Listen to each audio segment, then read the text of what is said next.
It is so easy to waste thousands in a club fit. The good news is it's very simple to avoid these costly mistakes, which is why I'm going to show you how to take charge of your fitting session, ultimately get prepared for it, and lastly, how to find a decent one. Guys, how you doing? Welcome back to a brand new video. Simon here at SAS Golf Academy, and let's talk about the truths of club fitting, the potential misleading bits of a club fitting as well, and more importantly, are you ready for a club fit? Will you benefit from a club fit and ultimately get the most out of the experience? Now, for a few of you that are used to watching this channel's content, this is different. Normally I talk about second-hand clubs, I talk about great bargains, great affordable equipment in the second-hand market. And you might be thinking, Simon, why are you talking about brand new club fits? And I guess it's for a few reasons. Number one, people are always going to get club fitted for brand new equipment, so I'd rather they just do it well. Number two, I've got nothing to gain from this because all I do is fit for second-hand clubs and teach the methods of second-hand equipment. And number three, I do feel like it is a rite of passage. I've got nothing against people loving this game, putting time, effort into this game as any other hobby, and they want to treat themselves. They want to get the new latest and greatest, and to be perfectly honest, I'm all about people enjoying the game more. Hence why I've got these very 5 simple rules that you must follow if you're going for a club fit, which means you will get the most out of it and clubs that will last you in your golfing journey and not just be a huge costly mistake. So let's start with the first one, and I may be a bit controversial in this opinion, but go for a club fit when you're hitting it good, not hitting it badly. And let me explain. Because there will be a lot of people online that will say, oh, get clubs that are fitted for you. Make sure that these ones are perfect before you start ingraining bad shots into your game. And to be perfectly honest, I think that is complete rubbish.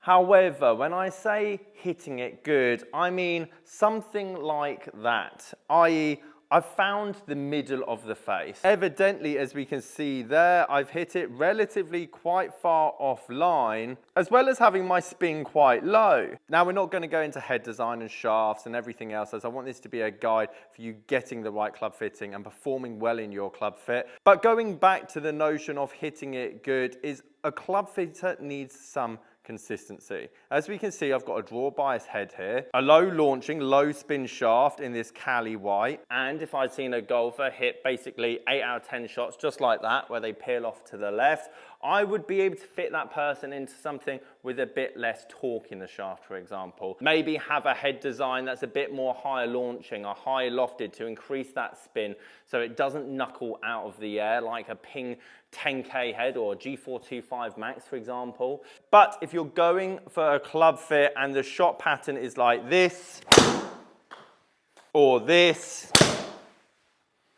I promise you it's not the head loft shaft combination that's not sorting out your drives. It's very much the technique, and I've got tons of videos, whether it's irons you're looking for, or drivers you're looking for, or fairways you're looking for on this channel. They're around 50 pounds, 100 pounds that get you into the modern day equipment, but until your technique is ingrained somewhat, it's very difficult to give you the exact match that you need, and you'll be charged a lot for that and potentially outgrow it quite quickly. Now, again, this video could be on irons and driver, so we're going to irons now.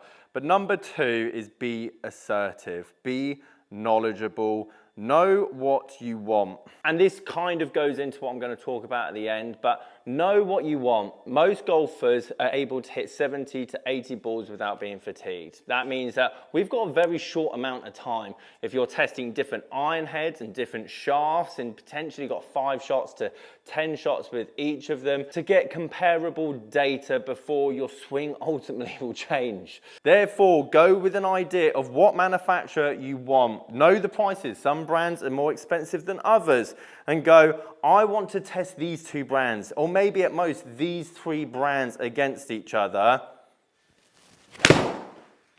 because every single brand, whether it's TaylorMade, Titleist, Callaway, Wilson, for example, will make a head design in driver, in irons, in fairways for the high handicap golfer to the low handicap golfer, from the fast golfer to the slow golfer. So narrowing it down and just generally having a look at irons that you like the look of, I mean, that's a good start anyway. Gives the club fitter a very clear direction of where they're going to go through this session, and then ultimately cut out a lot of the brands that you don't even like the look of. So it's pointless wasting time and energy in the club fit where you could be testing irons that are going to suit you. Number 3, swing your natural swing. Now, there's a big difference between telling the club fitter about where you see your golf game going, i.e. you're having lessons and you're practicing a lot.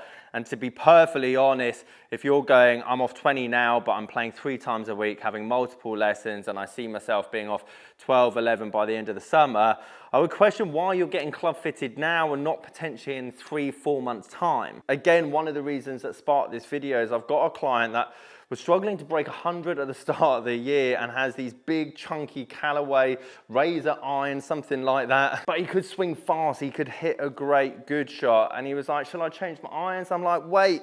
And currently he's shooting 78, 80, 82, and now it seems a problem. The good shots are now costing him a lot of shots on the golf course. Front to back dispersion now doesn't make sense, and he's a prime example to either get a second-hand club fit and change his hands or a brand new one. However, as important as discussing, let's say, swing changes and errors you're trying to fix in your swing with your club fitter, and again, the more information they have, the better. That being said, please do not think about swing changes, what your coach said, what you saw online last night whilst having a club fit. The easiest way to have a consistent pattern in your club fit is to not think about it. Let your subconscious take over. Just hit the golf ball what feels most natural to you, because so many times, especially when I was fitting for brand new clubs, even now, people get themselves in a knot. They hit 1 or 2 bad shots to start off with, and that's common. You're in a weird environment with someone watching you, your heart's racing, it's like the first tee in a tournament, and you hit a bad one. So then you think, oh no, my swing's wrong. Let's change it. Let's get the hands higher. Let's not go across plane. Let's get the hips out of the way. It's a car crash. Not in the sense that you can't then hit some good shots after that, for example, but you're fitting yourself for a swing that you're never going to use again. You're building a swing in this fitting studio to hit a decent shot just so that you can impress matey that you're never going to see or meet again, rather than just have authentic swing. All I want from a club fit is someone to be relaxed and just give me general feedback and feel on what club they like the feel of. My job, the club fitter's job, is to talk about the numbers, why this certain club's going to be better for you going forward. But I need you in a somewhat subconscious state, because that's going to deliver the most consistent data. Number 4, the only stat you need to be aware of. The biggest selling mechanic when it comes to golf clubs is distance. Distance and distance alone. A true, confident, reputable club fitter, in my eyes, will talk about distance to a degree, but also dispersion. That's why if anyone starts deleting bad shots, again, when I say bad shots, all of a sudden we see this out there, because you've now got a de-lofted club with a much longer shaft. Your club head speed's gone through your roof. Your spin is somewhat dropping. But if somehow you then get the perfect amount of flip through the hands, we both go, look, my 7-iron goes 200 yards. Again, this plays more of a part with irons rather than driver, as typically we just want the most distance we can with the driver and a semi-forgiving head. But as a rule of thumb, because every golfer is different, some of you will be more consistent with a longer shaft, and some of you might be more consistent with a big de-lofted forgiving head. However, if your spin with a 7-iron is below 4,000, and for you faster golfers below 5,000 and you're hitting it 190 yards with the new iron, that should scream alarm bells. Only because your front to back dispersion is going to be incredibly difficult, as well as when you do hit a bad shot, that low spin doesn't affect the side spin axis. Therefore, it goes more left or more right when you do hit a bad one. Now, if we follow the last step, then not knowing the numbers isn't really that important, and I want you to be covered on all kinds of bases. However, if 90% of the club fit is about distance and distance gain, ask the question, will this negatively affect my dispersion, and will it negatively affect my descent angle? So of course I want distance for all my lessons, but we need control, we need tight dispersion, and we can't just have rockets in our golf bag, because the majority of our games within 100 yards of the flag. Number 5 is don't buy it on the day. As good as the club fitting could have gone, every decent club fitter around the world will and should respect the idea that you're going to sleep on it. And that's what I suggest to you guys to say to the club fitter. I never make a big decision without sleeping on it. Any decent club fitter would charge for their session or hour, for example, anyway, so there's no love lost there anyway. They got their money for the fitting session. You got relevant information. If a club fitter is saying that today's the day, special offer, you buy now and you will get 5% off or 2 dozen balls, run out the building. Do not return if that is happening after the session. So let's talk about how to find the right fitting center, what questions to ask once you've obviously gone through that process, but also why I like second-hand clubs. And if you're a complete beginner, 28 handicapper, only been playing realistically under 2 years, don't worry about a club fit yet. Again, my whole channel is about finding the right heads and the right shafts within your wheelhouse, around your skill level. And if you buy them for 300, they're not then worth 150 in a week. They're worth £300. And that's the only downside of club fits and brand new equipment.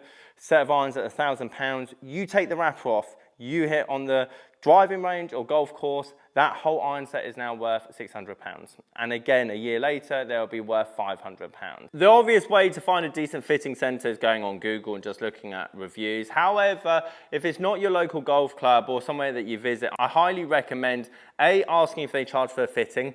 It's a good sign. Some of them will say it'd be free afterwards if you buy a club or go on the irons. That's perfectly acceptable. However, there's no guilt if you then don't buy it on the day. Number 2, ask about balls. If you're hitting range balls in a fitting session, that is a massive red flag. The spin's different, the launch is different, the ball speed is different. Everything about it is different from a ball. And to top that off, if you ask them, do you have different types of balls, i.e. you play with a soft compression ball, like a Strixon Softfield, or you play with a high compression ball, like a Strixon Z-Star, and they say, yep, we've got balls and different balls that you can test, that's a big green flag. That, for me, is a small detail that shows that the person knows what they're talking about, as there's no point buying a 500, 600 pound driver to drop the spin by 500 when you're using a range ball that's going to increase it by 500. Number 3, brands, and that goes back to what we talked about at the start. Figure out what brand you like the look of, what you want to have in your golf bag. Some of you go, oh, I really couldn't care less. They all perform the same to a degree. However, they make multiple different head designs, and for the average golfer,